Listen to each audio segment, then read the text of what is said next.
Hello दोस्तों, आप सभी का स्वागत है हमारे यूट्यूब चैनल एक्सपर्ट स्टडी में। फ्रेंड, आज की इस वीडियो में मैं चर्चा करने वाला हूं भारतीय संविधान की एक महत्वपूर्ण टॉपिक भारत की न्यायपालिका पे। तो फ्रेंड, इससे पहले अगर आप मेरे चैनल पे नए हैं तो प्लीज़ जल्दी से सब्सक्राइब कर लीजिए और साथ में बेल आइकन को प्रेस कर लीजिए। तो चलिए फ्रेंड, फटाफट टॉपिक पे आते हैं। फर्स्ट ऑफ ऑल जानेंगे फ्रेंड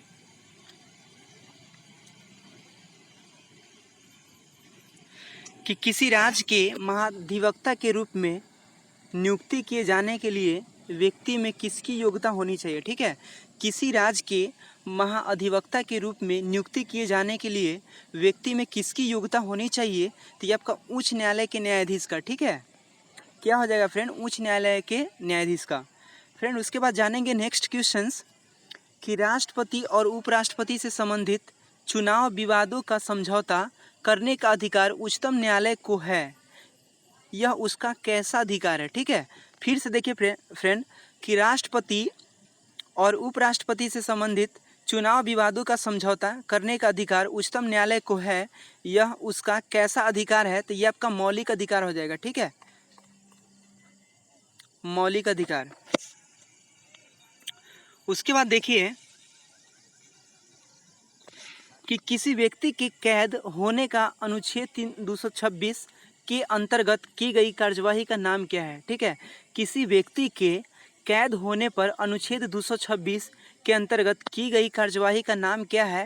तो ये आपका न्यायिक कार्यवाही हो जाएगा। ठीक है, पूछ दे कि किसी व्यक्ति के कैद होने पर अनुच्छेद 226 के अंतर्गत की गई कार्यवाही का नाम क्या है। ठीक है, तो ये आपका न्यायिक कार्यवाही हो जाएगा।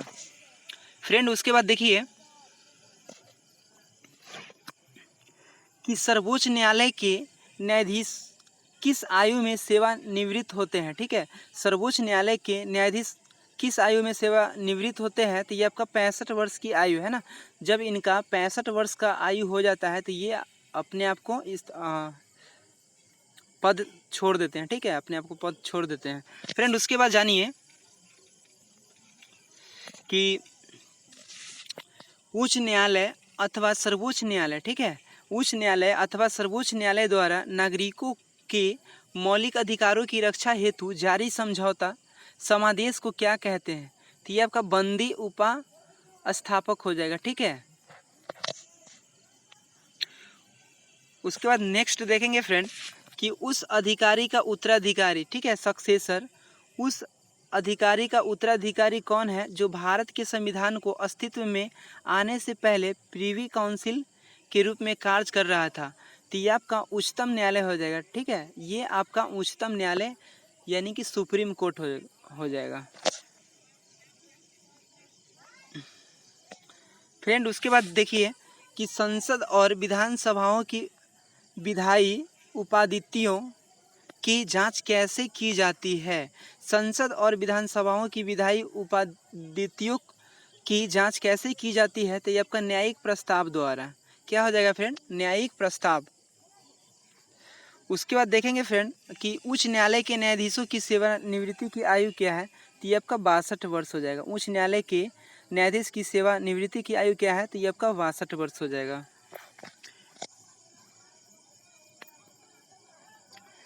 फ्रेंड, उसके बाद जानेंगे नेक्स्ट कि भारत में उच्चतम न्यायालय, ठीक है, भारत में उच्चतम न्यायालय यानी कि सुप्रीम कोर्ट या सर्वोच्च न्यायालय के न्यायाधीशों की सेवानिवृत्ति की आयु कितनी होती है। फ्रेंड, ये मैंने पहले भी बता दिया आपको कि ये आपका 65 वर्ष हो जाएगा। ठीक है, भारत में उच्चतम न्यायालय यानी कि सुप्रीम कोर्ट के न्यायाधीशों की सेवानिवृत्ति की आयु कितनी होती है। तो ये आपका 65 वर्ष हो जाएगा। फ्रेंड, उसके बाद है कि भारत के राष्ट्रपति के चुनाव संबंधी विवाद के मामले को किसके पास भेजा जाएगा। भारत के राष्ट्रपति के चुनाव संबंधी विवाद के मामले को किसके पास भेजा जाएगा। तो ये आपका भारत का उच्चतम न्यायालय। ठीक है फ्रेंड, ये आपका एसएससी सीपीओ है ना, यानी कि सब इंस्पेक्टर एग्जाम 2003 का ये क्वेश्चन है। उसके बाद देखिए फ्रेंड कि न्यायपालिका का मुख्य कार्य क्या है। आखिरकार फ्रेंड, न्यायपालिका का मुख्य कार्य क्या है, इसके बारे में जानेंगे फ्रेंड। तो ये आपका हो जाएगा कानून का न्याय निर्णय। ठीक है, कानून का न्याय निर्णय। उसके बाद जानिए फ्रेंड कि सर्वोच्च न्यायालय के न्यायाधीशों के वेतन और भत्ते किसके प्रभावित किए जाते हैं, है ना। सर्वोच्च न्यायालय के न्यायाधीशों के वेतन और भत्ते किसे प्रभावित किए जाते हैं, तो ये आपका भारत की संचित निधि को, ठीक है फ्रेंड। ये आपका सर्वोच्च न्यायालय के न्यायाधीशों का जो वेतन होता है ना फ्रेंड, ये आपका भारत की संचित निधि से आता है। उसके बाद जानिए फ्रेंड कि प्रशासनिक न्यायाधिकरण के निर्णय से असंतुष्ट लोक सेवक कहाँ अपील कर सकता है। प्रशासनिक न्यायाधिकरण के निर्णय से असंतुष्ट लोक सेवक कहाँ अपील कर सकता है, तो ये आपका सर्वोच्च न्यायालय में। कहाँ हो जाएगा फ्रेंड, सर्वोच्च न्यायालय में।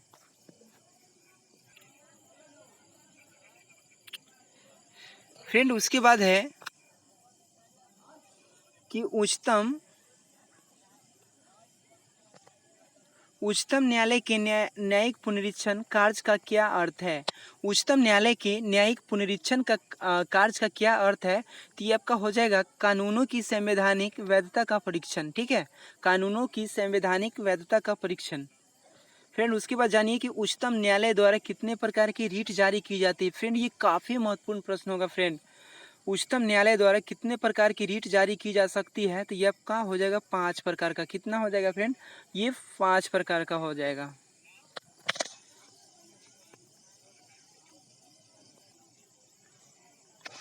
फ्रेंड उसके बाद जानिए कि भारत में उच्चतम न्यायालय के न्यायाधीश के रूप में नियुक्ति के लिए न्यूनतम आयु सीमा क्या है, ठीक है। भारत में उच्चतम न्यायालय के न्यायाधीश के रूप में नियुक्ति के लिए न्यूनतम आयु सीमा क्या है, तो ये आपका कोई सीमा नहीं है फ्रेंड। उसके बाद जानिए फ्रेंड कि न्यायपालिका द्वारा बनाए गए कानून को क्या कहते हैं। न्यायपालिका द्वारा बनाए गए कानून को क्या कहते हैं फ्रेंड, तो ये आपका निर्णय विधि कहते हैं, ठीक है फ्रेंड। ये आपका एसएससी एलडीसी का प्रश्न है। उसके बाद जानिए फ्रेंड कि भारत के उच्चतम न्यायालय का क्षेत्राधिकार है। भारत के उच्चतम न्यायालय का क्षेत्राधिकार है, तो ये आपका प्रारंभिक अपीलीय और परामर्शदर्शीय, ठीक है। उसके बाद जानेंगे फ्रेंड कि उच्च न्यायालय के न्यायाधीशों की नियुक्ति कौन करता है ना फ्रेंड। ये सब जो भी मैं क्वेश्चंस करा रहा हूँ ना फ्रेंड, ये आपको अक्सर एग्जाम में रियली देखने को जरूर मिलेगा। तो फ्रेंड इसको आप लोग बार बार देखते रहिएगा। तो फ्रेंड है कि उच्च न्यायालय के न्यायाधीशों की नियुक्ति कौन करता है। पूछ दे आपसे कि उच्च न्यायालय के न्यायाधीशों की नियुक्ति कौन करता है, तो ये आपका राष्ट्रपति हो जाएगा, ठीक है। उसके बाद जानिए फ्रेंड कि उच्च न्यायालय के न्यायाधीशों को कौन हटा सकता है। फ्रेंड मान लिया जाए कि कोई अगर न्यायाधीश अगर बनता है ना, तो उसको कौन हटा सकता है, तो ये आपका हो जाएगा कि विशेष बहुमत से पारित प्रस्ताव पर राष्ट्रपति जी ही हटा सकते हैं। उच्च न्यायालय के न्यायाधीशों को कौन हटा सकता है फ्रेंड, तो ये आपका राष्ट्रपति, और वो भी कैसे फ्रेंड, विशेष बहुमत से पारित प्रस्ताव के द्वारा।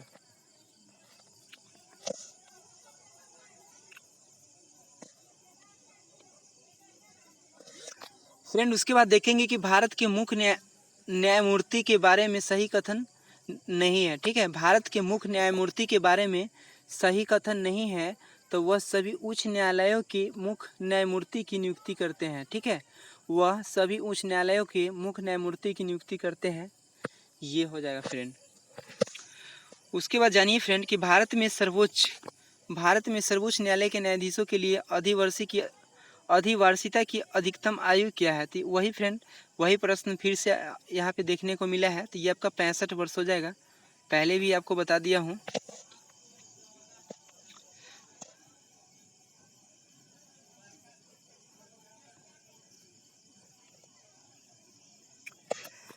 फ्रेंड देखिए नेक्स्ट कि भारतीय संविधान के किस अनुच्छेद के अंतर्गत केंद्रीय प्रशासनिक अधिकारी के कैट के निर्णय की उच्चतम न्यायालय में चुनौती दी जा सकती है। भारतीय संविधान के किस अनुच्छेद के अंतर्गत केंद्रीय प्रशासनिक अधिकरण के कैट के निर्णय की उच्चतम न्यायालय में चुनौती दी जा सकती है, तो ये आपका अनुच्छेद 323 के ए, ठीक है। क्या हो जाएगा फ्रेंड, अनुच्छेद 323 के ए हो जाएगा इसका आंसर। उसके बाद देखिए फ्रेंड कि किसी व्यक्ति के अवैध निरोध के मामले में न्यायालय द्वारा क्या जारी किया जाता है। किसी व्यक्ति के अवैध निरोध के मामले में न्यायालय द्वारा क्या जारी किया जाता है, तो ये आपका बंदी प्रत्यक्षीकरण हो जाएगा फ्रेंड, बंदी प्रत्यक्षीकरण। फ्रेंड ये काफ़ी महत्वपूर्ण है। उसके बाद देखिए कि परामर्शत्री अधिकार क्षेत्र के अंतर्गत उच्चतम न्यायालय किसी विधि के प्रश्न या जनता के लिए विशेष महत्व के लक्ष्य पर परामर्श देता है जो उसे भेजा जाए कहाँ, तो राष्ट्रपति द्वारा। फिर से देखिए फ्रेंड कि परामर्शदात्री अधिकार क्षेत्र के अंतर्गत उच्चतम न्यायालय किसी विधि के प्रश्न या जनता के लिए विशेष महत्व के लिए लक्ष्य पर परामर्श देता है तो उसे भेजा जाए, तो ये आपका राष्ट्रपति द्वारा। उसके बाद जानिए फ्रेंड कि विधि का शासन पदावली, ठीक है, विधि का शासन पदावली प्रयुक्त शब्द विधि किससे संबंधित है, तो ये आपका लोक विधि से हो जाएगा। उसके बाद जानेंगे फ्रेंड कि उच्च न्यायालय के मुख्य न्यायमूर्ति और अन्य न्यायाधीश कितनी आयु तक पद पर बने रहते हैं, तो ये आपका 62 वर्ष। फ्रेंड ये देखिए यहाँ पे एक ही क्वेश्चन आपको बार बार देखने को मिल रहा है फ्रेंड, है ना। उसके बाद देखिए